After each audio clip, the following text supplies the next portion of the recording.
Hey everybody, it's Sam.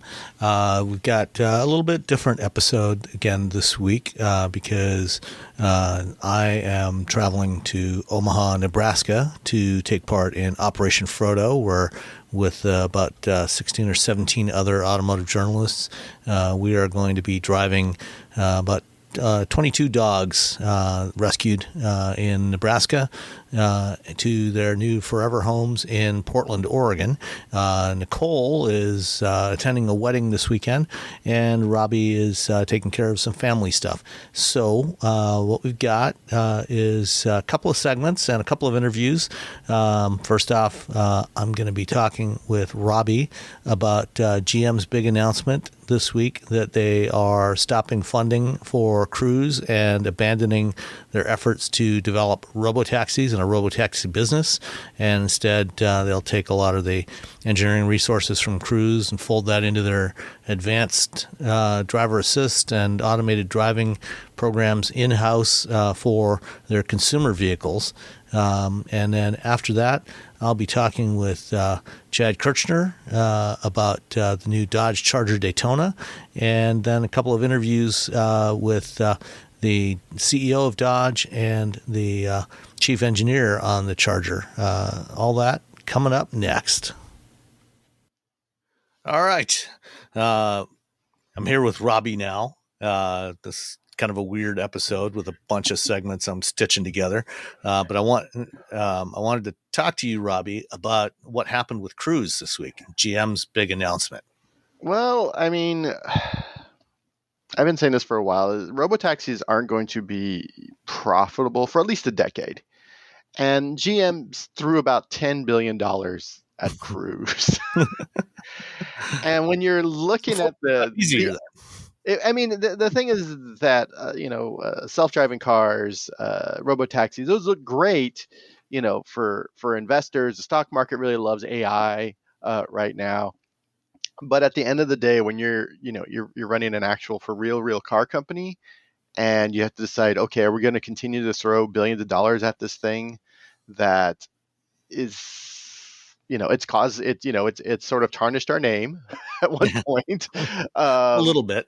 And it's driving around within a confined area,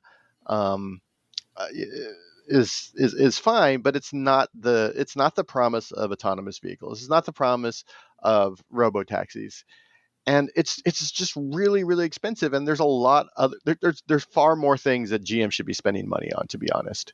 Their electrification strategy, and they had a lot of issues with software, and $10 billion would have purchased a lot of really good developers, is all I'm saying.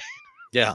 Well, and it just last week or the week before, they announced a $5 billion write-off to reorganize their operations in China. Because one of the challenges that GM and a bunch of other non-Chinese automakers have had is, they were doing great in China, generating some major profits in China.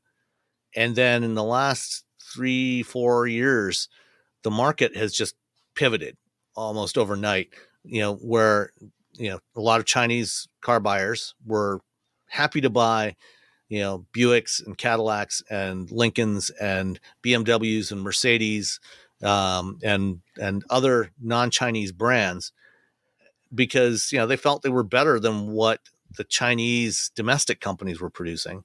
And now, with the big transition to EVs and China, I think this year, most recent number I saw was that 46% of Chinese sales now are electric, or electrified, EREVs and EVs, and almost the vast majority of those are Chinese domestic brands, especially BYD.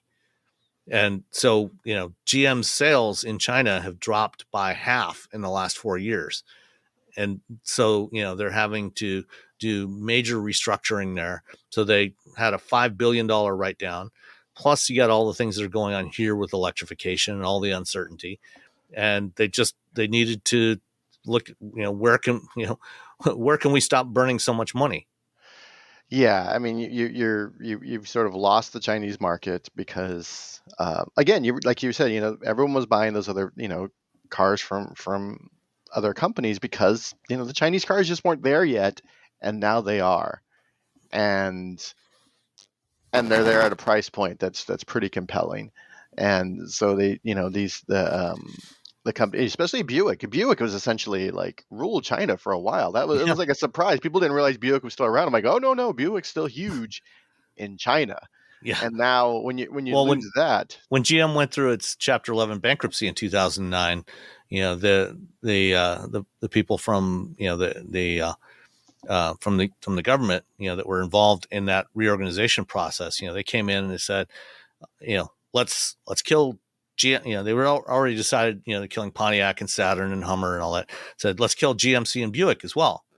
And then they took a look at the numbers and they realized that, the average sale price for a GMC truck was $10,000 more than a Chevrolet truck, even though it was basically the same thing. And they said, oh, maybe we better keep GMC around.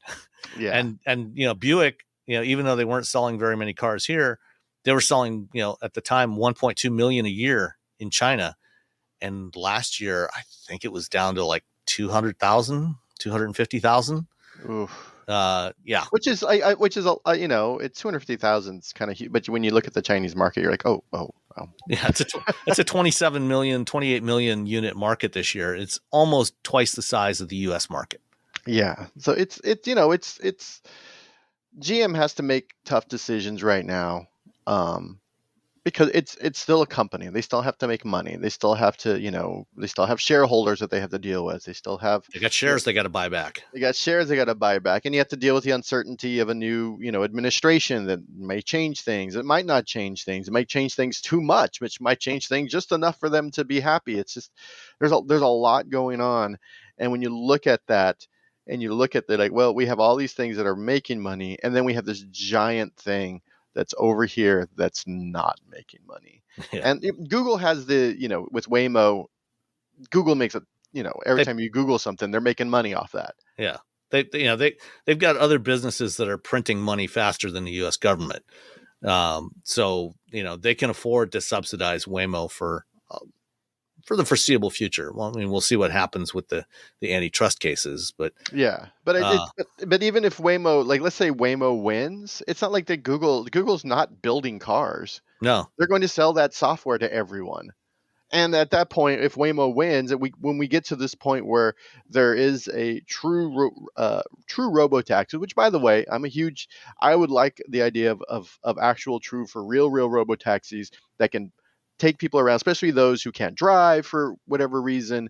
But it's so far from now, and it's such an expensive question, or it's such an expensive endeavor and problem to solve. And so when you're thinking about it as a company, when you're when you're Mary Bear and you're looking at that, you're like, that's a lot of money, and we don't have anything after we've been promised. We've been promised, and we've been promising for years that we're going to be able to solve this problem, and we can't. And we know that we can't, because now we're looking at it and like, it's just going to be a lot of money for a long time.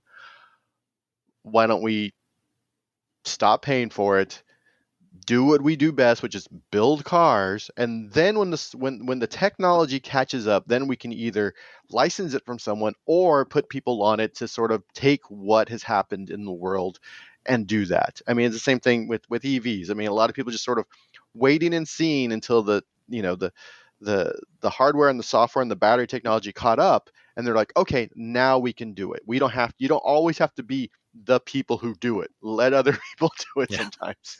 Yeah. Well, when Ford decided to stop funding Argo 2 years ago, they said, we believe in this technology. We think this is ultimately going to work, but building an automated mobility service is something that is going to take many, many years and billions and billions of dollars in losses. And we've got to spend money on electrification. We got to spend money on other stuff. And, we can't afford to burn these billions of dollars for the rest of the decade. And then, they shut down Argo. Ford ended up hiring probably half of the engineers from Argo, and brought them in, created their Latitude AI division that is developing it's continuing to develop Blue Cruise and developing level 3 systems for Ford consumer vehicles. And that's exactly what's happening now with Cruise, with everything else, GM, said, yeah, we're going to take a bunch of the engineers, roll them into our ADAS development teams, and we'll focus on advanced ADAS and automated driving for consumer vehicles.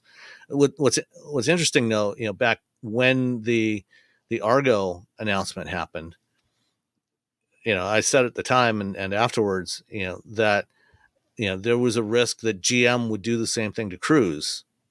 And I think that risk is part of what happened to Cruise last year, why they suddenly started getting so much more aggressive in terms of trying to roll out driverless services, getting commercialized, because I think it seemed like Mary Barra was much more committed to the whole robotaxi thing than Jim Farley was. Mm-hmm. And I felt that she was not going to let Cruise, she was not going to shut down Cruise yet. And she's going to be 65 in 2026, and probably retiring. We don't know who the next CEO of General Motors is going to be, and there was always a significant likelihood that whoever Mary Barra's successor was not going to be as enthusiastic about Cruise as she was. Mm-hmm. And so, I think that Kyle Vogt, the co-founder of Cruise, former CEO of Cruise, probably felt that and figured, okay, we have to move fast now and establish our commercial business, start generating some serious revenues in the next couple of years, so that when Mary does step down, then whoever comes next, looks at it and says, oh, okay, these guys are generating, a couple of $1 billion a year in real revenue. They're still losing a ton of money, but they're generating significant revenue. Maybe this is something we stick with for a while. So I think he was trying to get it established to the point where a successor, would not pull the plug on it. But they moved too fast, put stuff out there before it was ready. And that's how you ended up with all the issues they had last year with the crash, with the pedestrian that got dragged under the car. And, so they took a lot of shortcuts. Mm-hmm. And now, as a result of that, they still end up back with the scenario that Kyle Vogt was originally afraid of. Yeah, no, I think, and I think he made a lot of, he introduced a lot of problems at Cruise, to be honest. Mm-hmm. And I think that we both talked to him at one of their sort of open houses, and he was mm-hmm. not happy about our question. No, definitely not. And so it's one of those things where you're just like, okay, well, how do we deal with this situation? And the way that they decided to do under that leadership was just hide things and move fast and break things. And unfortunately, they're breaking things on public streets, people. And included, breaking people. And so that's not a thing you should be doing on public streets. And rightfully, that whole team was sort of dismantled, and Kyle, was pushed out. And it's very funny that he tweeted that he's like, "Oh, the GMs are dummies." I'm like, "Really, dude? Really? Is this what you want to?" All right, fine, whatever. I mean, it's a big part of the decisions that he made that led to the current situation. Yeah. No, it's definitely a lot of things that he did. But yeah, I think it's the right move right now for GM. Again, with a lot of uncertainty, and also their EV, they are finally on track to deliver the EV stuff that they want to do. And the Lyriq is a great car. The Equinox, people love the Equinox. I've got an Equinox in the driveway right now. Yeah, and I think they are finally getting over that sort of hump. And I still think there's some issues with the infotainment system in these vehicles a little bit, but they're working towards it. And I would rather them deliver quality workmanship and quality development and quality software and quality hardware to people, to their end users, to their actual customers, than to keep funding something that's not going to make them money for a very, very long time. And when people will like, well, EVs don't make money. I'm like, first of all, like, let's say the first year of the Bronco, that didn't make money because there's all this R&D. Everything doesn't make money initially. So every once in a while, you'll see like every Rivian costs, every R1S costs Rivian like $10,000. I'm like, yeah, every first Ford Bronco probably costs Ford $10,000 when you go into the marketing, the R&D, the work, the retooling a factory, training people. I mean, no one makes money initially off of a car, regardless of whether or not it is a electric car or a gas car. There's a long time where you're just sort of trying to recoup your costs. So settle down. But at least they're selling EVs. You're not selling a robo-taxi. No one's, yeah. Yeah. Well, Elon wants to try, but we'll see. I don't have much faith in that. I mean, a lot of that is, I mean, to be honest, it's having covered Elon and Tesla for years. It's very much like, hey, he, as a business person, as a person who understands how the stock market works, he's very smart. Yeah. He understands like, oh, if I say this, then our stock will go up. And then, if I say this, then our stock will go up. And so, that's essentially what you're seeing a lot of at Tesla. When the reality is like, I would rather see Tesla improve their manufacturing, and I would rather see Tesla introduce a less expensive vehicle to the market. But an inexpensive vehicle means lower margins, which shareholders are like, well, you're going to make less money to make this car. But if you tell everyone you're making a self-driving car and a taxi, here's a bunch of money to, yeah. So. Yeah. All right. Any other thoughts on GM before I let you go? No, I mean, I think I mean, it sucks for the people at Cruise. I'm sure there's a lot of people who work really hard. Hopefully they all get jobs. A lot of them get jobs at GM, and I hope that a lot of them find jobs at other startups, or maybe at Tesla or somewhere else, because this is a super, super, super, super hard problem to solve. Yeah. It is not, and it is not something easy. And people work really hard on this, and thank you for doing that, because we still, I would still like this to be a reality. It's just such a hard problem to solve. Yeah. The potential societal benefits are huge, in terms of getting people around, potentially, long-term reducing the cost of transportation, giving people access to mobility who can't drive for whatever reason, and safety. 40,000 people a year die on the roads in the United States alone, over 1.2 million globally. And if we can slash those numbers, those fatalities come with a huge societal cost in terms of, the cost of, healthcare, the cost to their families, the personal cost to their families, everything. And, there's so much potential benefit, but we got to do it right. We can't screw it up. Yeah, we got to do this right. And but until then, those folks that are working on it, keep working on it. I mean, God, I hope none of those people. I hope everyone gets a job. I'm always sad when something has to get shut down just for the human cost of like people losing jobs. People like, oh no, it's not just developers. There's a whole support staff. Everything that's happening at Cruise. That's really tough for those folks. And that's always a huge bummer. But hopefully they can put they'll get snatched up for somewhere else. Yep, absolutely. All right. Thanks, Robbie. Take care. Thanks. Did you know you can support Wheel Bearings directly? Head to patreon.com/wheelbearingsmedia and you can become a patron today. Your contributions will help fund the platforms and tools we use to bring the podcast to you. And exclusives and improvements are already on the way thanks to your generosity. So if you want to be part of an automotive podcast like no other, head to patreon.com/wheelbearingsmedia. Chad Kirchner, welcome back to Wheel Bearings. Thanks, Sam, for having me. Appreciate it. As I've explained, this is kind of an oddball episode this week. I'm pulling together a bunch of segments because everybody's off doing stuff this week, and we can't really get together to record a regular episode.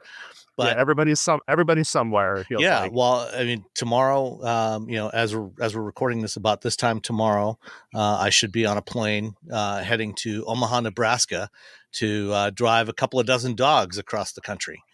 Oh yes, that's right. It's that time. That time of year. Operation Frodo. We got 22 dogs that we're transporting this year. Wow, from that's a lot. Omaha to the West Coast.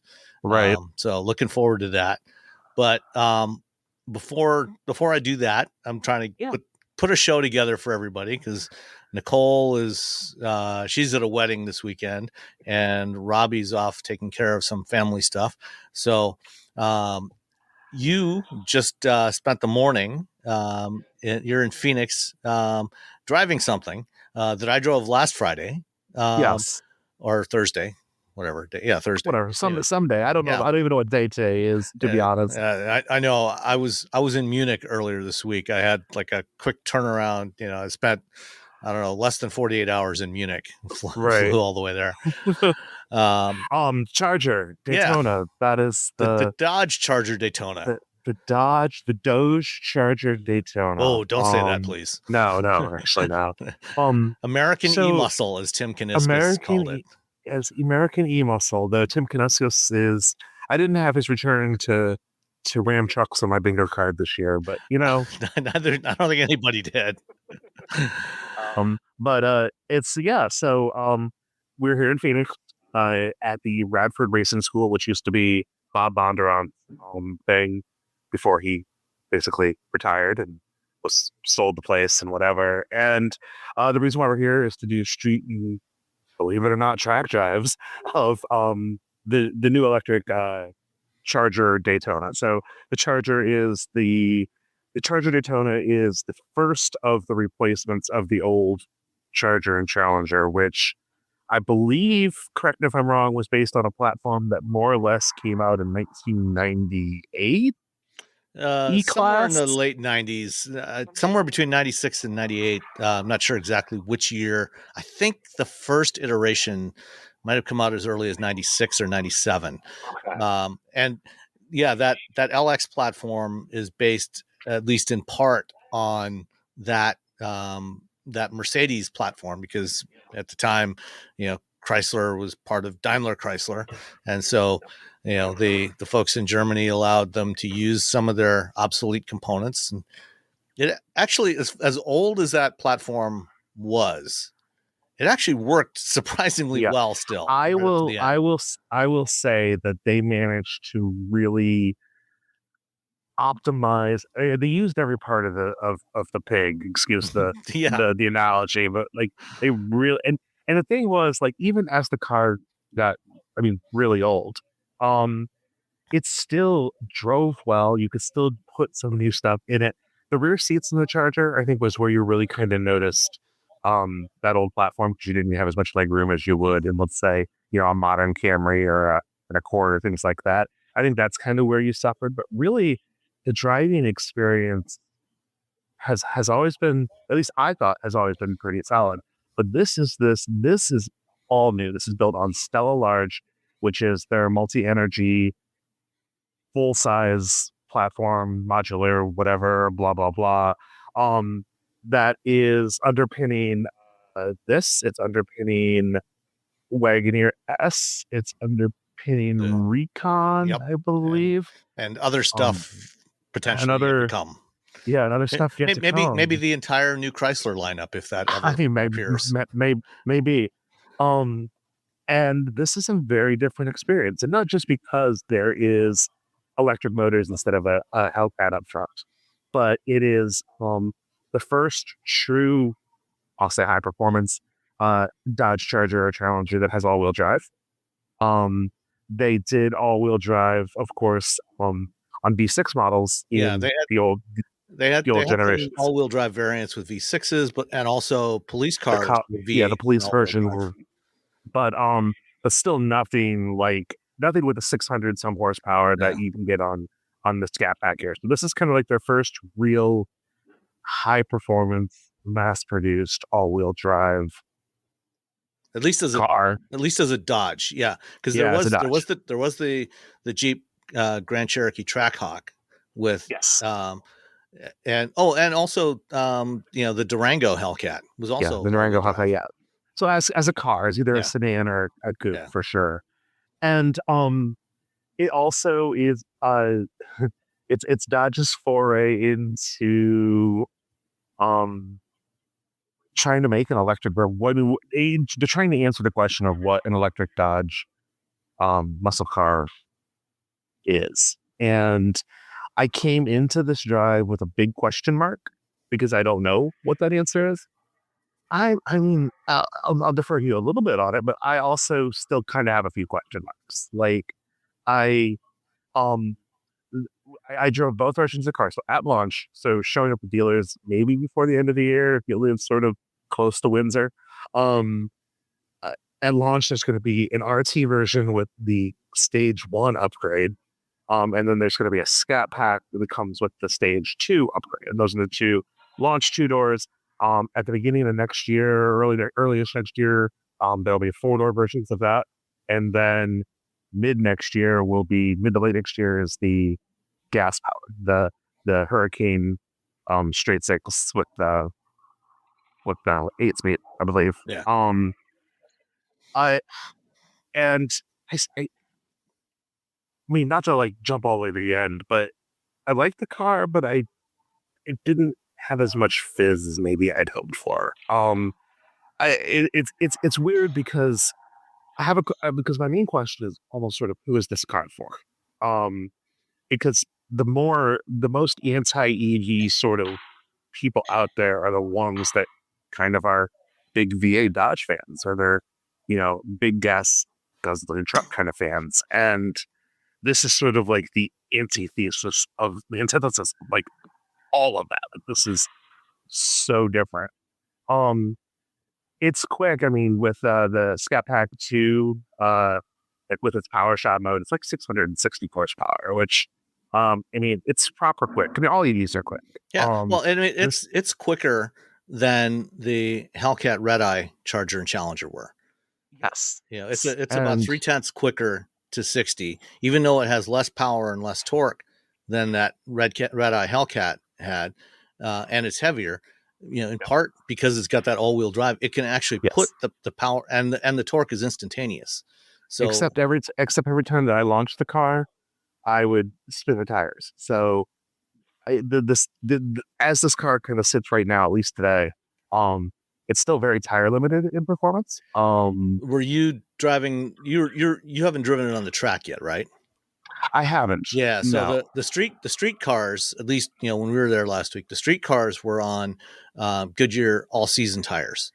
They were not on the summer tires. So the cars that are on the track and the drag strip and the drift, those are running on summer performance tires. So Goodyear Eagle F1 something. That explains my lack of traction. They actually have more grip. Yeah. Okay. I thought it was a little bit temperature because it was a little bit cooler this morning. So I just thought maybe we didn't have enough temperature in the tires, but I mean, that probably contributed as well. And the biggest news is the Fradsonic exhaust. I'm doing air quotes. I know this is an audio podcast, so like air quotes don't work, but this Fradsonic chambered exhaust. So basically, it's somewhere underneath the car. It's a speaker. Because at the end of the day, it's still computer generated. A speaker and a resonance chamber to help amplify it and then give it some and then it runs through some pipage for tuning, and then out the back, I guess. Yeah. And it's Dodge's take on artificial sort of like engine enhancement kind of noise, which isn't new to EVs. They're definitely not the first person to try this. They're the first person to maybe make as much of a deal out of it, and they're the first ones to really spend a lot of time and effort into it. So if you start the car in its tracks, basically in its track setting with the Fradsonic turned on, that sort of initial startup sound is as loud as a Hellcat gas powered is as well. So it'll deliver something like near 100 decibels of loudness, and it is loud. and it always is there with you. It's not like a pedestrian warning chime that stops at 22 miles an hour or whatever. Like, this will live with you from when you start the car, as long Although as you can go into the settings and actually turn that off. you can. And I actually had a car that I didn't realize it was turned off on. I'm like, why is this car so quiet? And I'm like, oh, it's because the Fransonics turned off. That's sort of like that's the big thing that they're kind of, other than electrification itself, that's the big thing they're bragging about. And I think that takes, I think it's a good electric car. I think it's actually a good car. I'm not still entirely sold on the Fransonic, which is why I'm kind of glad you can turn it off.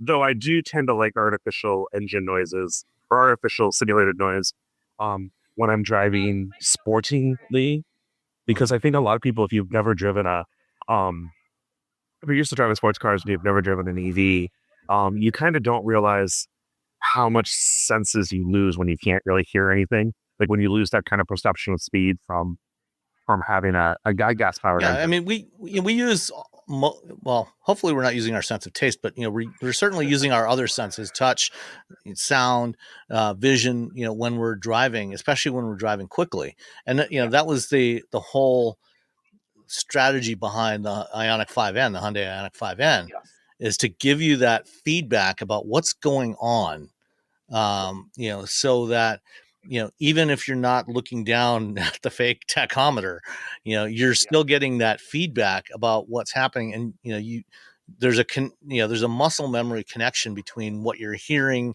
and what you're seeing and what you're feeling, through the seat of your pants and your hands on the steering wheel, that especially when you're driving quickly, can be helpful. I mean, I almost feel blind isn't the right term because I can see, but like it really does feel like you're missing a key sense, and I don't feel as confident driving quickly down my favorite back road when I can't hear something. So I like this idea of having this artificial noise, however the automaker decides to tackle it, to sort of add that back in. I like to even turn it off on the highway because I don't need it on the highway, but I think it's important for that kind of back road, kind of sporty kind of drive. Mm-hmm. So I understand why they did it. I think it's I think it's okay. I think my biggest criticism sort of around it is this particular version of the car doesn't have the erupt 2-speed transmission, so it's just a single gear. The SRT will have that. It kind of feels like on the highway, like if you're driving in sport mode, you're take it out of sport mode. Like it kind of feels like you're just always driving a gear too low. Like you're in the way that it's geared, it kind of feels like you're always looking for a shift, and the car will never shift. Mm-hmm. So if you're like 60 miles an hour, like you get out into the 10 is here, and you get traffic, and you're just kind of cruising along at 65, 70, and you're like, I need the car to shift, and it won't shift. Yeah. And it's a weird feeling with the regen and stuff like that. So there's some things about that I feel like some automakers maybe do a little bit better. If you're just in sort of the auto mode, and especially if you turn the Fransonic off, this is a very, very good highway cruiser. Whether it's the RT version or whether it's the Scat Pack, both are incredibly quiet at speed. Maybe I'm going deaf, but like I didn't notice any wind noise or very it is really good. It was very quiet on the highway. And I was really impressed with the refinement of the car. Yeah, and if you accidentally strayed into speed limits that would get you arrested, like it does a really good job at trying to do that thing that all German fast sedans do, which kind of feel like, because they're designed to go on the Autobahn, it kind of feels like 80 miles an hour is too easy. Like if you've driven like a fast German sedan, you know what I'm talking about. And this does a good job at trying to do that. Like it really does feel like a car that you can cover ground very quickly. And with the RT, that's 308 miles before charging. So that's a decent amount of of range as well. Uh, it's still a big heavy car, but the Charger and Challengers have always been big heavy cars. So but this is bigger and heavier. this is bigger. It's 6 inches longer than the old Charger, and it's wider than the old wide body. It's something like half an inch narrower than the legal requirement to have auxiliary lights. Yeah. So like, you know how if your listeners are like, oh, the amber lights across the front of a Raptor for it has to have it because it's over, I think, 80 inch or whatever the FMVS was, 84 inches, whatever. If this is like within half an inch of that. So this car is very big. It's very wide. It feels very big. It feels very wide. I don't think it ever drives smaller than it is. But I never thought the old Challenger or Charger did either. Yeah. You can definitely hand fist it and have some fun with it. You can definitely, it's definitely an enjoyable experience. I think it needs a little bit more fizz. And I know that's going to be a really hard thing to describe, especially in audio, but like a lot of our colleagues have been kind of comparing the experience of driving the Ioniq 5N. Mm-hmm. And this isn't that car. First off, the Ioniq 5N is smaller, at least storage capacity and stuff wise. This is, a different car for a different audience, but like that delivers with an electric platform, that delivers so much charm and so much entertainment. And this car is entertaining, but I think it's missing something. And maybe the SRT solves that. Maybe when we get the Banshee, that solves that for me. But the Scat Pack Level 2 that I drove today has a sticker price because it had options on it at $83,000. That's i5 M60 money. That's but it's also 10 grand or 10 grand less than the old wide body Hellcat, right, which was 93. So, yes, it is expensive, but it's not as expensive, as the old one. But it's right around the same price as a Model S long range, and a Plaid is not that much more. Not that I'm saying you should go by Elon Musk's cars, no. But if you are looking for straight line performance, which is kind of what Dodge has sort of always kind of been, these cars will definitely do it. But there are some electric cars that are definitely quicker. Mm-hmm. So for not that much more money. Yeah, I mean, Lucid Air, the Model S, even the Ioniq 5N is as quick as the Charger. And to your comment about maybe needing a little more fizz, I think maybe if they added in the sort of simulated shifting that you have on the Ioniq, that might be just that last little bit that you need. Because going back to the sound, one interesting detail is on the Ioniq 5N, that all that sound you hear is almost entirely on the inside. You don't really hear any of that on the outside of the car. Whereas in the Charger, you hear it inside and you hear it on the so you can annoy your neighbors just as much. It's everywhere. Yeah. Yep. But of course, and that's kind of the Dodge ownership, right? Like, yeah, exactly. Like a Ford Mustang has a quiet startup mode because you like your neighbors. You buy a Charger because you don't like your neighbors. Yeah. Like, and I'm cool with that. Like, I kind of love the counterculture-y, in some ways, the counterculture-y, like, I almost cursed, I'm sorry. But like the big, like flipping the middle finger to sort of normalcy and normal cars and stuff like that. And I've always sort of like appreciated like how Dodge kind of tried to be that. And I think that they're trying to do that here. And I think it's a very good first attempt. I just think it needs a little tweaking. And honestly, like I think you kind of nailed it with just that simulated transmission. I think if it had just a little bit more of engagement that way, that type of experience brings, it probably would solve my major issue with it, which is just a little bit more that is. And it's almost cliche to say this, but like, oh, you're saying they should make the car worse to make it better? And I say, yeah, like basically the Ioniq 5N is quicker in its normal full EV, just normal driving kind of like mode, with its high powered setting.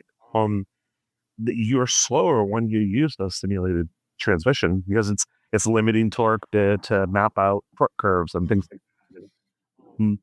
It's slower. It's noticeable. It's so much fun. And I think they I think they should have done that here. And I think that would solve my issue there.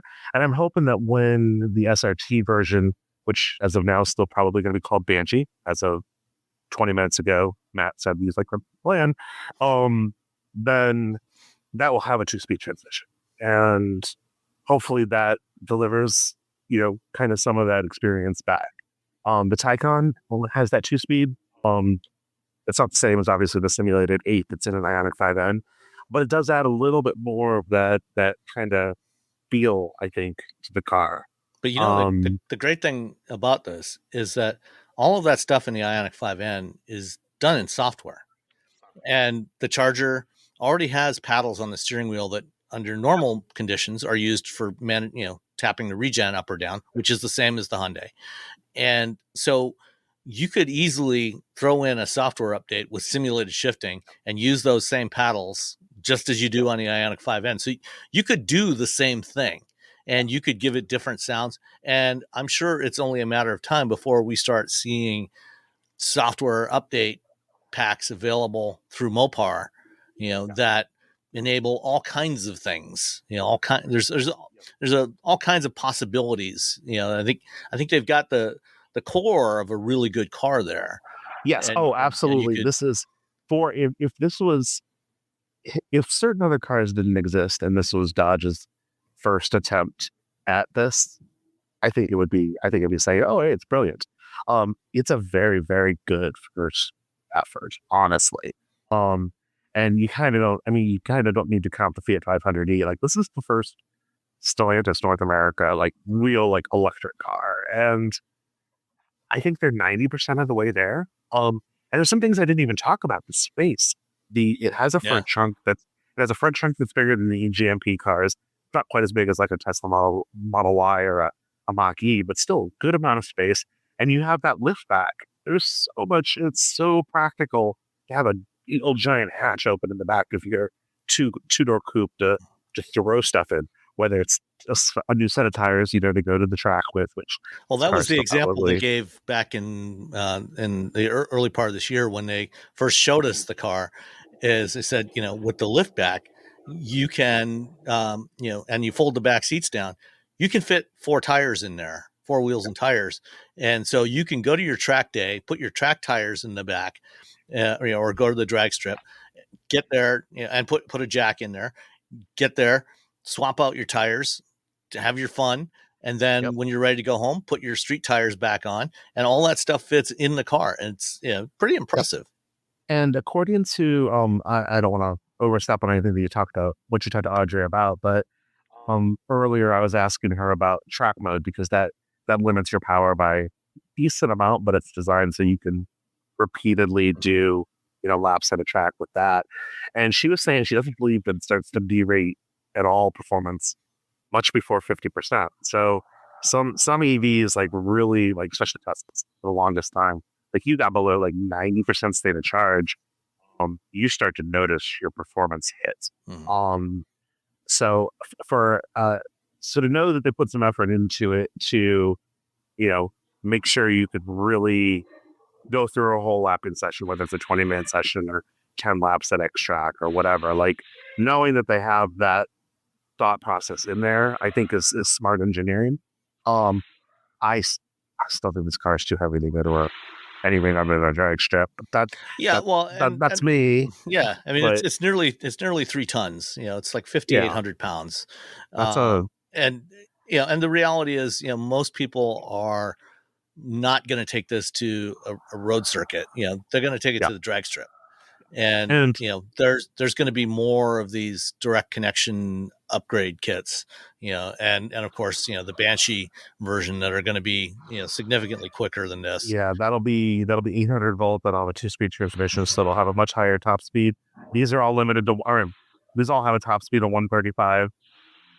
I think it's the way they're geared. I don't think it's electronic limitation, but the Banshee should be fun. And It's still supposedly on target. So obviously there's a lot of concern. I just look at the Sponroni on the Sky High earlier.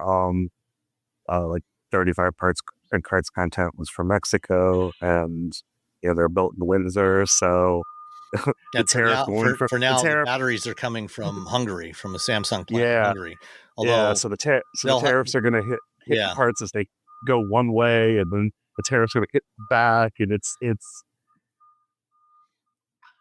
Again, sorry, I'm putting my arms up in the air, shrugging. Sorry, listeners, but like I think that's kind of a big unknown right now that has nothing to do with the car. Yeah, but by the end of next year, probably they should start getting batteries from the Stellantis Samsung joint venture plant in Indiana.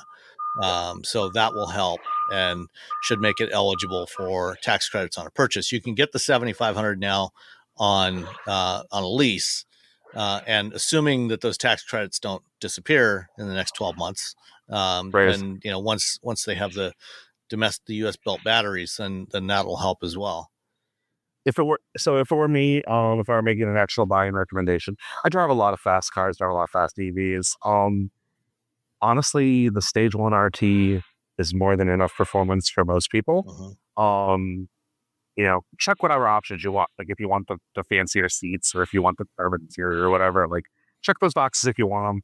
But unless you have to have the fastest car on the block, the fastest charger on the block, the RT I think is the best and quote unquote value. The reality is, most people, bought the Pentastar Chargers and Challengers before.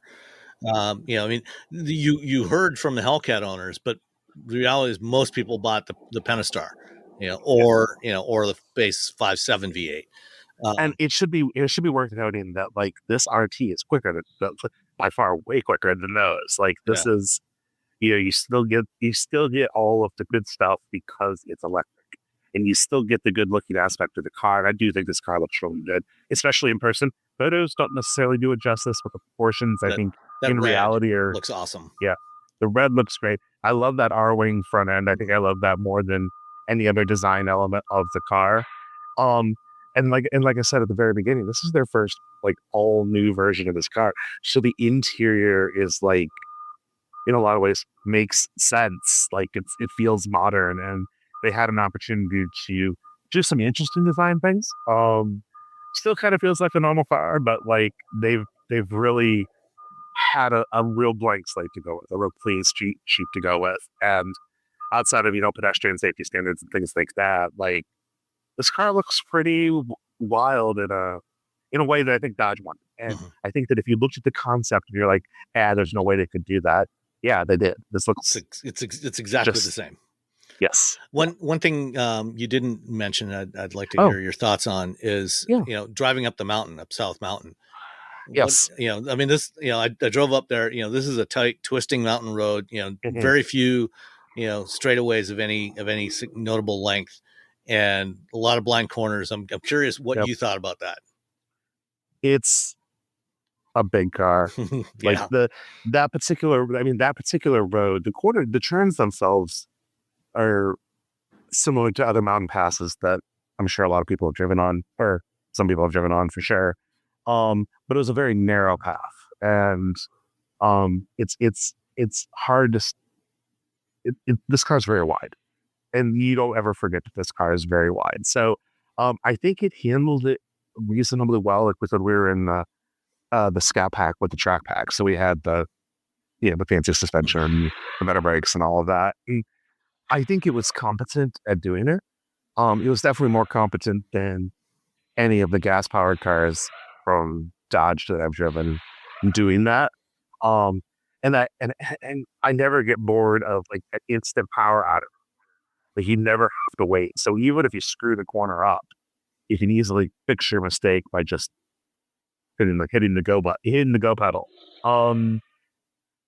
It's not my cup of tea in this car. I think I would rather be in something smaller, whether it's a dedicated sports car like a Miata or a BRZ or something like that, or even something that, even the Ioniq 5N feels smaller for this because it is narrower. I think that's better suited for this particular narrow kind of pass. I think if you were on a mountain road that maybe was a little bit wider with more sweepers and longer straights, I think you could have a lot of fun in this car. But the real tight, narrow, it's a good Miata road. Mm-hmm.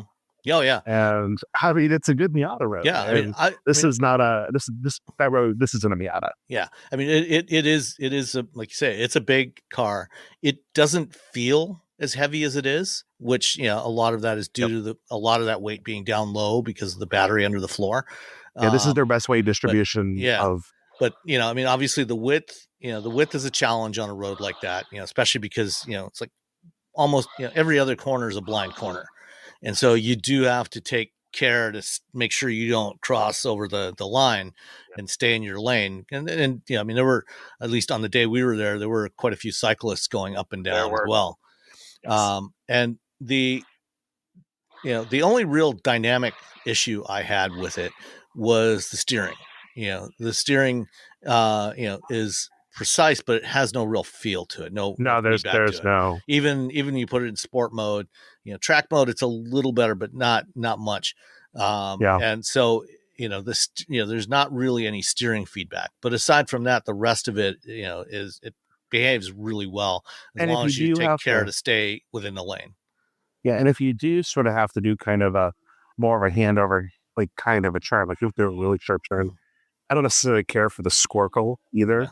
I think in normal driving, the squircle is fine, but on a really tight turning lake road like that, I think I'd rather have a round wheel. Yeah, I know that's kind of a idiot, old fashioned line of thought, but a actual steering wheel wouldn't be so bad. But I think in normal driving, squircle's fine. Other than in my driving position, it's not as extreme as what you find on like the Cybertruck or something like that. Though I will say in my driving position with the steering squircle where I want it, I have a hard time seeing parts of the instrument cluster. Oh, okay. So it actually kind of blocked some of the turn signal indicator, for example. I'm kind of looking down once to see if it was still on.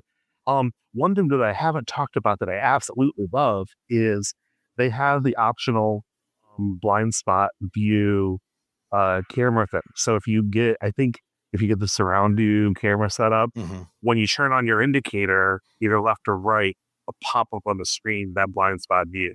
And I like the way Hyundai does it better. Hyundai and Kia and Genesis, I like the way they do it better is they put it in the instrument cluster on either the left or the right side of the cluster. But I love having that extra visibility because this car kind of has a blind spot, back in the rear 3/4.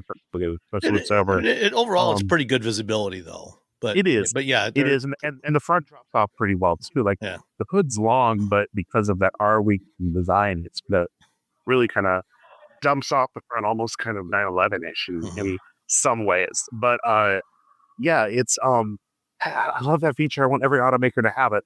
I'd rather have it in the cluster, but I'd like having it, and that's a cool. I mean, I'm glad that Lamcos has it available, and I look forward to seeing it on more cars. So, if I were going to start on Monday today, I would get some bright colored version of the RT. Probably is what I would do, or wait for the Banshee, which would probably be 100 grams. I don't know, and I'm sure there's people that are super excited for the gas version. I've driven the truck with the Hurricane in it. I like it. I don't know how that's going to translate the car. Yeah, find out. I suppose the car is, it'll the 6-cylinder car will probably be close to 1,000 pounds lighter than the Daytona. So that's going to put it somewhere 4,900 pound range. So not light, but lighter than a Ram 1500. So it should, I'm sure it'll be fine. But I think for me, the story that I wrote up for the Utopian, the way I ended up is like, even if you are a V8 fan, and I'm a fan of V8 engines, I love the way they sound and feel. Same. Set aside your preconceptions, take one for a test drive, and then decide, if you like it or not. Because I think for a lot of people, they will like it. And this may be a lot of people's first EVs too. don't for those listening, like, don't necessarily view my criticism as being like all of these things are deal breakers. It's just you and I, fortunately, with what we do, we have a certain context that a lot of people, don't have. And we also have personal preferences that, maybe vary from person to person. And this is a very good looking, very quick car. Like I said, I do think I wish it was the gear change thing. I wish it did it. But I wish I could do a burnout. I can't do a burnout. All-wheel drive doesn't really make that when easy. you put it in drift mode, you can. Okay, they will do a full. Because when you put it in drift mode, it actually turns off the front motor, so it becomes rear wheel drive. And then I can just put my foot on the brake and like do a real need a new set of tires burnout. Oh yeah, they went through a lot of sets of tires last week when we were doing the afternoon session on the pad there with the drift mode. I am gonna have to go try that then because I want to be able to do that because that's the cool. I mean, that's the cool thing about a muscle car is being able to waste money on tires. Yeah, and when you put it in drift mode, and you will simply shred those rear tires. And my favorite brand of tire, I don't know if anybody knows this, is the Not My Tire brand. Those are the best kind. They are. When somebody else is paying for them, that's the best kind. They're the best tires. They're so amazing. No, I think that it's an interesting car. It's definitely an interesting car. And I think that I don't know if a Hellcat buyer is going to be like, oh, I need to have this. But you brought it up. Matt brought it up earlier. There's a lot of V6 buyers out there. And they're going to drive this thing. Their minds are going to melt because it's going to be so much performance and so much just good experience. And I think I sat in the back seat of that thing, and there's a lot of room back there. Yeah, there's 4 extra inches of knee room or leg room than in the outgoing Charger, and cargo space capacity. This has 133% more space than the outgoing Charger. Yeah. So and it's usable because of the lift back as opposed to the tiny trunk opening that the old Charger had. As a family car. This is interesting. I was driving with Mike Sutton from Car and Driver, and he came up with an interesting way of describing it, that this is really more of an alternative to the SUV coupes, like an XXM or something like that. Yes. As opposed to necessarily just being a pure coupe or sedan. And if you look at, because, you do sit a little bit higher than you do in the old Charger Challenger because you've got the battery in there. And, so you've got some of that slightly higher H point that you get in a lot of crossovers. And if you, from that perspective, it makes a very interesting family hauler. If you don't spec the sport seats, if you just get the normal seats, it's super easy to get in and out of. The sport seats, because I'm fat, are a little bit more difficult. I still like them, but the regular seats, especially again with that little bit higher H point, it's excellent. No, I think that's a great. This is I like that a lot because I don't like crossover coupes at all. They're stupid. And this because it's an entirely new platform, they can do clever things like that. So I think this makes it a good family car. With over 300 miles of range on the RT, I think it's a pretty solid EV. Yes, it's only 400 volt peak DC fast charge rate, isn't as much as on maybe like the Hyundai, but most people are charging at home anyways, and that's really what you should do. The biggest criticisms, on the EV specific part, is it's launching with a CCS charger or CCS connector. And that 400 volt charging architecture just isn't as quick to charge. I think it peaks at, I don't remember what the peak charge rate was. They were saying that they've seen between 220 and 240. Okay, so that's kilowatts, which is that's about what you get with the Hyundais and Kias. Yeah, with 800 235 out of those. Yeah. And we'll see how long it can actually sustain that charge rate. But I think they're saying they're officially saying 20 to 80% charge in about 24 minutes. I hate that they use 20 to 80%. I know. It's 10, just do 10. Yeah. Do 10. They're like, well, why not do 20? I'm like, because 10 is better. Yeah. Did they quote you at all? Because the actual usable size of the pack, because they were quoting today was the only number they're saying is 100.5 kilowatt hours. Okay. I heard somebody say 93 or 94 usable at some point. Yeah, it could be. Yeah, no, I think as an EV, I think it's competent. And I wouldn't even balk too much at that range difference with the i4, or I'm sorry, not the i4, with the Scat Pack Stage 2, because that i5 M60 that I had recently also had 240 miles of range. Yeah. So like I think high performance EVs and outside of like Plaid that's kind of the range you get. Yeah. And we'll see, how conservative they're being on those numbers. I mean, it may turn out that, real world numbers may be a little better than that. Yeah, I need to harass our friend Kristen to make sure I can get one soon so I can actually charge test it and range test it and stuff like that. So, but overall it's fun. Yeah. And I think it's awesome. I'm assuming, I mean, what was your 2-second take? Like I said,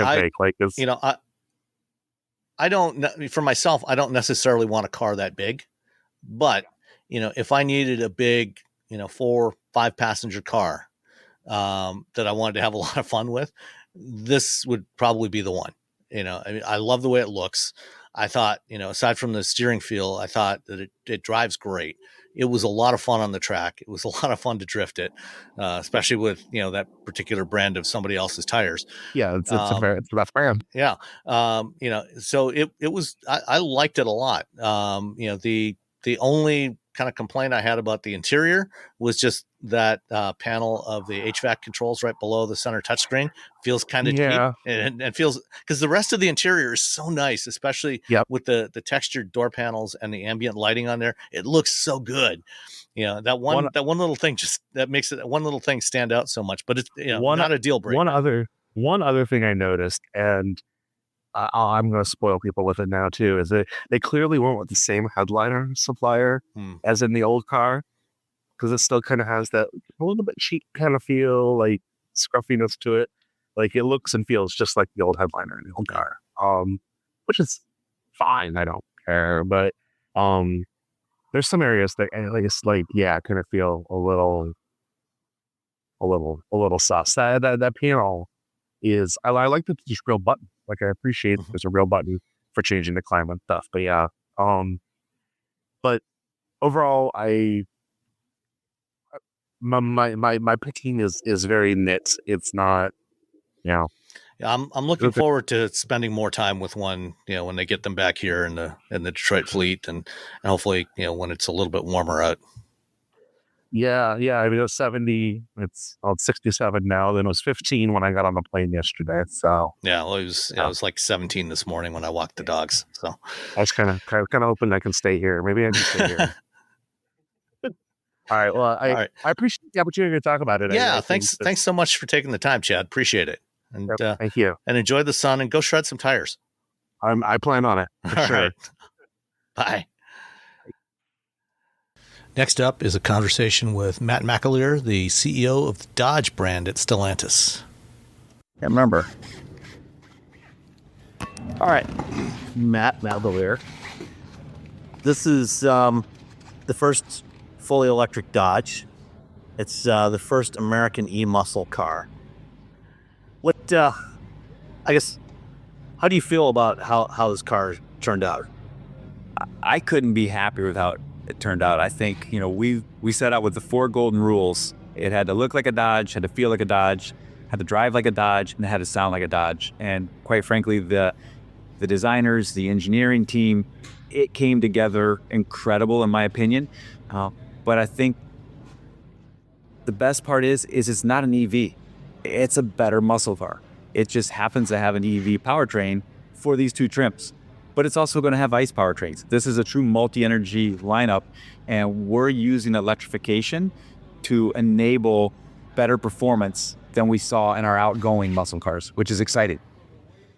There's obviously been a lot of consternation from fans of the Hellcat about despite the fact that this car is quicker and has a lot of advantages, the fact that it doesn't have a V8 in it, how do you convince those people? I think it's going to take time. I think as they start to see them on the streets, as they start to lose them at the drag strip, see one down the street, see one, at the office, see one in the school parking lot, or pull up in the line, they're going to be intrigued. They're going to be, wait, maybe I need to go test drive one. Maybe they go into the dealership for an oil change. Maybe they take one out for an hour for a spin. Seeing it in person, hearing it in person, and actually driving it is so much different than anything that you can experience over the internet or any other forms of media. I think, every place we take this vehicle, the reaction is overwhelming. People say, well, I didn't realize, that's not what I was expecting. You truly just need to give a chance to get behind the wheel. But for those that aren't quite ready for the technology, we have the ICE powertrains coming. We have some phenomenal inline sixes coming with up to 550 horsepower. But at the end of the day, if they want the quicker 0 to 60, if they want to outperform the Hellcat Red Eye wide body that they had last year, they better give the Scat Pack a chance. Is Dodge actively doing any sort of programs to try to bring those people in, the skeptics, and get them to drive? Because I agree. Once you get behind the wheel and you experience it firsthand, it's a very different thing than reading the stories about it. And so, are you doing anything to, any sort of programs or anything for the consumers, for the owners of Hellcats? Yeah. So, one of the things we're going to do is, here we're at the Radford Racing School today. We're going to start interjecting these battery powertrain vehicles into the fleet down here for people to come to this school and experience it. We're also working with our dealer body to put them into their courtesy transportation program, so that when they do come in for an oil change or a service appointment on their current generation vehicle, they could take one out, they can experience it. But they can also go in and test drive one at different dealerships. And then we're also working on a multi-city tour in the first quarter next year, where we're going to go out and do not only dealer sales training, but consumer events in the EV. So we open the minds. We've partnered and taken it to different EV drive events throughout the country. So it's a multi-prong approach of just opening people's eyes and getting them willing to get behind the wheel. I'm sure you've had some consumers already, I would assume you've had some, that have had a chance to experience it. Have you seen those people change their opinion once they try it out? This is actually where we're down here today. You guys are the first to truly drive this vehicle outside of employees. We've had them in the employee fleet now for a couple months, and I've had one, and I've taken so many people for rides that just being in the vehicle has changed their perception and mindset. It's amazing. You park it in the parking lot, you run into the store, you come back out, and there's 4 or 5 people gathered around it, taking pictures and want to talk about it. Taking it to Cars and Coffee, and you pull in, and it's just swarm of people coming around, contemplating, asking questions, rationalizing the electric powertrain. And I think, I heard it from one gentleman at Cars and Coffee, and it really hit home. And he was a Durango Hellcat owner, and I looked at him, and he's looking at it, and we talked about it for a while, and he said, you know what? He said, just because I love my Hellcat doesn't mean I can't love this also. You have a son and a daughter, completely different, but you love them both. We're not telling people to fall out of love with their old powertrains or their old performance. We're just telling them to open their mind to what different technology can bring to the market that maybe they didn't even realize they wanted yet. Stepping back a little bit, for the Dodge brand. Right now, you got Durango, you got Hornet, you got the Charger coming into the lineup. What's your vision for the Dodge brand going forward? What does the lineup start to look like? Well, at the heart, we're staying core to our DNA. We set out about 10 years ago to be America's performance brand, and that's not changed. You fast forward a year from now, and you'll have the 2-door and the 4-door on the showroom floor, and both of these powertrains, the RT and the Scat Pack. We'll have the 2 6-pack, the standard output and the high output. So we'll have ICE models, we'll have BEV models, we'll have plug-in hybrid electric on the Hornet. We'll still have the Durango. We want to offer things that are different in the marketplace, things that customers don't necessarily need, but they want. They want something bold, brash, audacious that kind of stands out, whether or not it's bright colors or Fratsonic chamber or V8 exhaust. We've always said, we don't want to be everything to everybody. We know exactly who we are. We're okay if most of the buying public thinks we're a little crazy, we're a little out there. That's where we win, when we're different.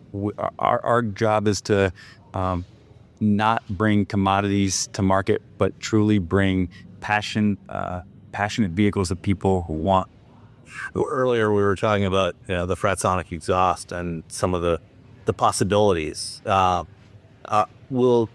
you think we'll start seeing things from Mopar, that other alternatives to what the sound you get from the factory? Well, I think if history is anything, and you look back over the last 10 years of Charger and Challenger, we've continued to evolve. We've continued to change up our powertrain lineups and bring fresh new things to market. I don't think that's going to be any different with this vehicle. This opens up a whole new line of opportunities that we can do, and we're just getting started. I mean, these are just the first two powertrains to come. We've got more coming next year, and as you said, who knows where we go with different things like Fratsonic and other different things that we're looking at. Okay. Anything else about Dodge that you think people should be thinking about? Well, I think, specifically with this vehicle, historically we've sold more V6s than we have V8s. People associate Dodge with performance only, but it's also, performance can mean a lot of things to a lot of people. And these vehicles, every single one of them is a wide body. Wide body is no longer an option. Every single one of these is standard all-wheel drive. This opens up different places of the country that maybe hadn't necessarily looked at a Charger or a Challenger in the past as a daily driver, and now they can. This has UV-like capability in its hidden hatch design with standard all-wheel drive, that this can be a daily driver. And I think that's what's exciting, is that we don't have to appeal to only the market and the customers we had before. We can start talking to a bigger audience.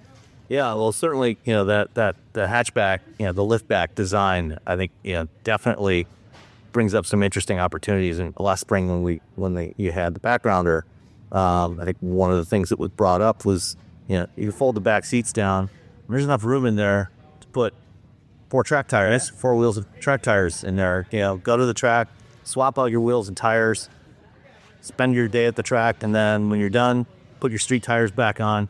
That kind of utility is something you could never do with the Challenger or the old Charger. Yeah, it does. It brings up a whole lot of opportunity we haven't had in the past, which I'm excited about. Yeah. All right. Well, thanks, Matt. Thank you. Appreciate it. And finally, I've got Audrey Moore, the chief engineer for the Dodge Charger Daytona. All right. Audrey Moore, you are the chief engineer for North American sedan platforms. Yep. So that obviously includes the new Charger. Yeah. So when did the work start on the Stella Large platform? It was a little over 3 years ago where we started that work for the platform. And was the decision made right from day one to make this a multi-energy platform, to go with a flexible architecture like this? Yeah, the concept really began talking about, Stellantis' Dare Forward 2030. Yeah. And then the best way to balance all of the portfolio and the mixes. And that kind of just led right into the multi-energy discussion. And then the development of, picking which versions and how would we want to do it. And then obviously tailored into the Dodge piece with the true ICE combinations of the HO and SO, and then adding in the electrification to go along with it. Yeah, back when they did the EV Day in 2021, when Tim Kuniskis showed that first shadowy teaser image of the car, and all we saw really was the Fratzog, and he used the phrase, we're not building EVs, we're building American e-muscle. Mm-hmm. In terms of trying to build an e-muscle car, an electric muscle car, what was the driving force for your team in doing that? It came from so many different places, because you have to look at where we have been recently, right? With the Hellcats and the Demons and the Red Eyes. And you look at, what do people love about them? What makes it a muscle car? And so you really do go back to the basics of what Tim and the history is developed and built, right? It looks a certain way, it feels, drives, and sounds a certain way. And then we did sit down and then basically say, we have to deliver at a minimum, right? You have to give the customer what they're looking for. And we're just adding in electrification now into the mix. And then how much more awesome things can you give to the customer in the process? The big thing for us and me as we were starting this, though, is you look out at electrified vehicles, a lot of them in the marketplace, they distinctly make themselves electrified, right? They look electrified. They make the vehicle look electrified, and it's got a different feel to them, the panel screens and different things. This car, we wanted to make it's got a history, right? We wanted to make it like a muscle car, and then we're just adding electrification. That's why the cockpit, the interior, right? The driver-centric cockpit, the things that people love to have, the ability and flexibility, with the radio screens, and then the track mapping. So it kind of then evolved from that, but you stuck with the core basics to it and then added on. When people think of a muscle car, it's something different from, say, a sports car. Traditionally, muscle cars have been bigger, brawnier, obviously very quick, long, in the 60s and 70s, not necessarily the greatest handling cars, but then again, neither were sports cars at the time, so there's that. But, what kind of feel were you trying to give this car? Did you want it, even though it's a big car and it's significantly bigger than the last generation Charger, what did you want it to really feel like? It needed to give exactly that personality that everybody expects from him, right? That you used to pull up to the Hellcats or the other, like you hear them, hear the rumble, right? You feel the rumble.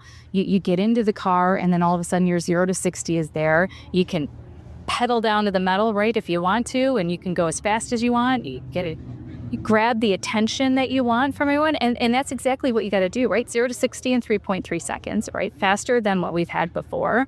You've got the handling, you've got the traction. We put the biggest offset wheels and tires, right, to get that actual maximum tire patch to the ground. So it's like we did everything that a muscle car, like a true Dodge muscle car, needed, and then we just made it bigger and better. Yeah. In designing the propulsion system for this thing, the electric motors, the power electronics and everything, did you do anything different or unique in developing that? Was there anything that you were trying to tackle, looking at the rest of the EV industry? Was there anything that you did specifically different or unique for this platform and particularly for this car, to make sure that it delivered what customers, the people that were used to Hellcats would expect? The 0 to 60 performance is obviously a big one. Quarter mile, right? You got to be able, and the drag racing, the ability, and that the raw, and I hate to say use the word raw, but it's really true. That true electrified power being so quick at your fingertips, right? That is a huge piece to this. But then you also look at from utilizing as maximum of that from the EDM as you can, right, to get that. But then it's like you also have to consider, and a lot of the electrified vehicles don't, we still have to do track, right? In 10 minutes at the track, our metrics for that to be able to drive that car over long term, full throttle braking. So we had to... Yeah, because one of the challenges with an EV is cooling the motors, cooling the battery, and the electronics. So you had to consider both ends of the spectrum, like the short-term burst versus the long-term, driving piece of it. And then, as usual, just like the other muscle cars, you go right from the track, and then you go right onto the road, and you can drive home, right? So but there was that added play into it that a lot of the other, electrified cars, there's still a few out there that are trying to be the track performance type, but there's not a lot that have to consider that. What you refer to as the EDM, the electric drive module, that is combining the motor, the gear set, and also the electronics, the power electronics, all as part of that. 3-in-1. Yep. Okay. And for cooling of that, is that liquid cooled, oil cooled? How do you manage the thermals on that? It's liquid cooled, so we have the coolant system that goes through that. So it's complicated electronic system, our coolant system for the vehicle. And then we also have, from a battery cooling, we also have from a motor and battery side, we have the preconditioning, right? So you have to still do all the things that people think for an electrified vehicle, because it's like you have to be able to do the race prep, right? So you're prepping the batteries and such, and then you've also got to do the cabin conditioning pieces, right? So you got to warm it up for those cold Michigan winters like we're having right now, right? So it's like, yes, you have to do all of those different things. So for the track modes or the drag modes, do you have to wait a little bit to get the battery up to the optimal temperature before you do a launch? Is that You don't have to, but there's a race prep to make certain that it's optimized so that you get the best performance, right? You can go out and do it. It's just that, you get the best performance when it's prepped to the right parameter. And how long does that process typically take? The race prep. I'm trying to remember the last time I ran. I think it was only just a few minutes, about 5 minutes or so. Okay. Yeah. The battery itself, you mentioned the Samsung SDI cells in there, so prismatic can cells. Yep. Is that an NMC chemistry and nickel manganese cobalt? Anything unique or different that you've done there, or is that similar to? I think the Jeep 4xEs. They use the Samsung batteries too, right? I don't know the 4xEs. I don't work on the Jeep stuff very much. I apologize. I can't answer that. Okay. What's been crazy about the battery itself, we took, the Samsung modules, we're getting them from Hungary to start with. We're putting the packs together. From our perspective, it was just making certain from a battery design that the way that it bolts to the vehicle, that, the floor pan itself, you have to make certain that you can bolt the battery, get it up off the ground, and make certain that you're clear for the muscle car. But then you also have to have the tunnel in order to make certain you can run the exhaust and drive shafts down. And so that design piece of it, there wasn't anything specifically unique to the modules per se. Okay. Yeah, I noticed, in the back seat, obviously, as a flexible platform, it does still have that tunnel there for the drive shaft. And actually, that looks like the packaging's pretty good. It's not as huge as it is in some other cars. Yeah, like some of the BMWs, the tunnel is actually quite a bit larger than what you see here. So yeah, like the overall packaging of this vehicle is quite impressive. In terms of the interior volume.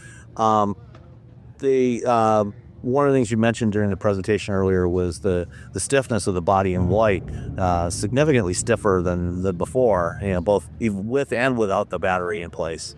And benefits of that, I think, really gives you more flexibility in terms of, well, among other things, give you flexibility in terms of chassis tuning, right? Suspension tuning, so you can. Yeah, it really does. From a body torsional perspective, just, that rigidity piece, podcast, the amazing thing about this, both the 2-door and the 4-door are frameless doors, right? So you're balancing to make certain that body structure, it manages that with the frameless doors. And then, with that stiffness, right, you can then actually take that flexibility, right? And now that the suspension works a little bit different with the harmoniousness of the body. And yeah, so we have a little bit more flexibility, but we can get that stiffness, right, for track performance. So you're planted on the road. It's a little wider. We got the bigger tires, and then the chassis with the active dual valve damping, right? So it's just like that whole system now works a little bit better, and it's fantastic on the track.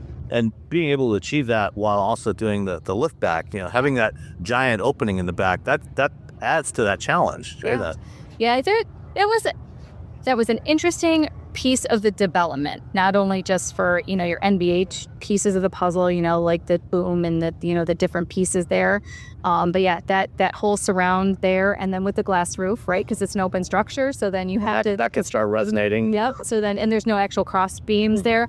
So it was a great engineering adventure for us to kind of get that dialed all in to achieve all the objectives, right? It's got to be quiet on the inside, seal well, and no boom or anything else. So anything special or unique in the body structure in terms of material use, or pretty standard mix of various grades of steels and aluminum and things like that? Yeah, it's pretty much a similar mix of the same things we do on other cars. We did to have, in the B pillar section, we added high strength steels, a lot of that, and some structural inserts, because you do need to be able to make certain that for, our safety requirements, roof crush and some of the others, that you have enough structure in that B pillar there, just because you don't have the door frame.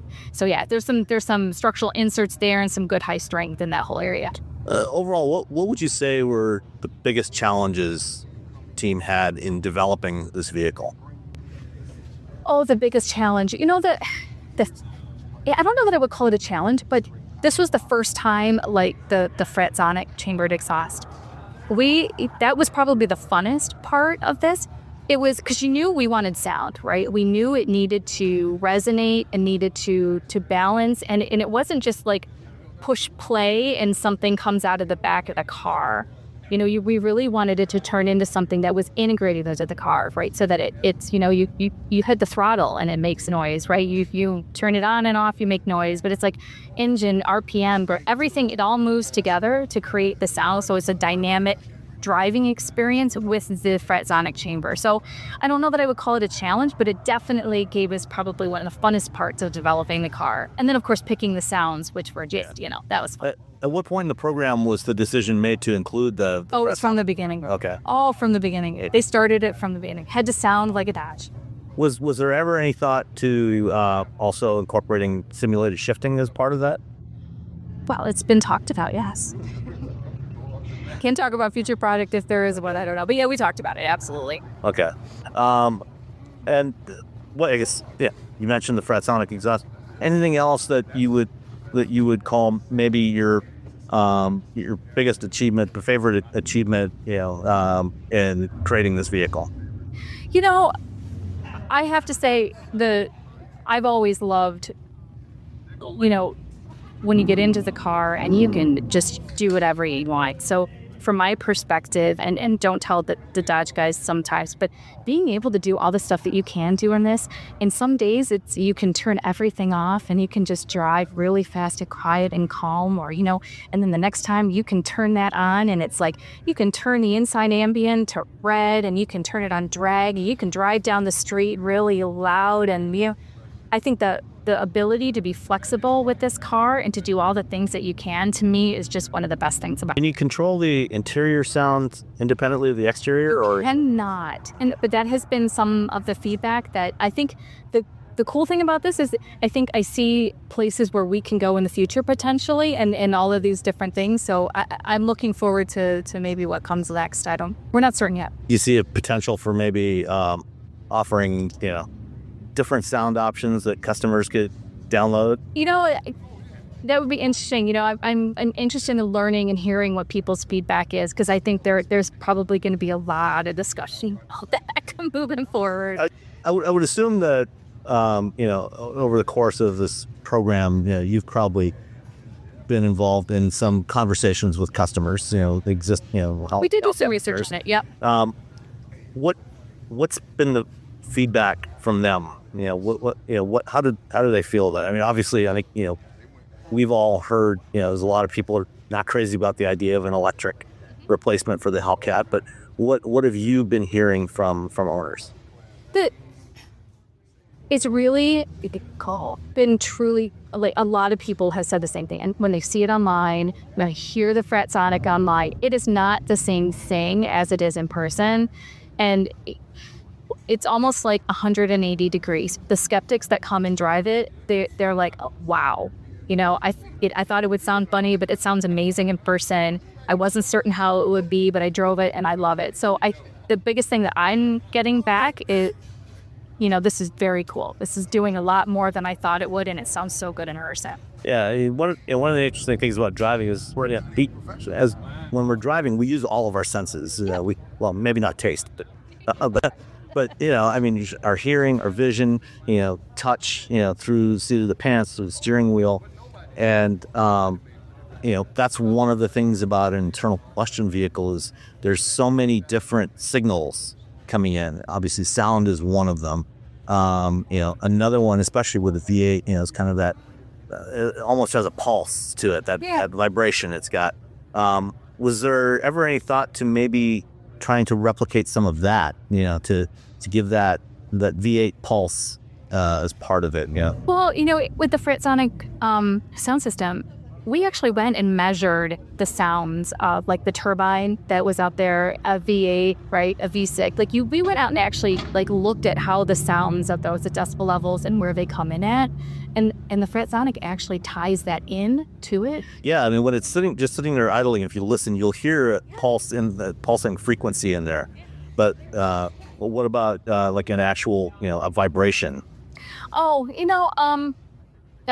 there's been discussions on it. At this point, obviously, it's not in the car. I don't know, what we'll bring in next, but there's, always options, but it's not there yet.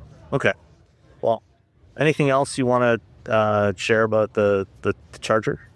Honestly, I think for me, this truly is something that is eye-opening, that I think people need to give it a second look, come out, and give it a try and take a look at it. It will surprise everyone, I think. Yeah, I agree. I think it's something you do have to experience. You set aside whatever preconceived notions you might have about EVs and actually experience this thing. And I think some people, if they really do that, I think they will come away surprised at their response to it. I think so too. I truly love driving the car. I've been driving it for 3 months now, and that's the way I feel. I get back into my old internal combustion now, and I want to go back to my BEV. Yeah, well, it's funny. I drive a lot of different things. And when I go from an EV to an internal combustion vehicle, and it's like when I step on the accelerator, it's like, come on, let's go. Let's take it so long. Exactly. All right. Well, thank you so much for your time. It was so pleasure to chat. It was lovely to chat with you.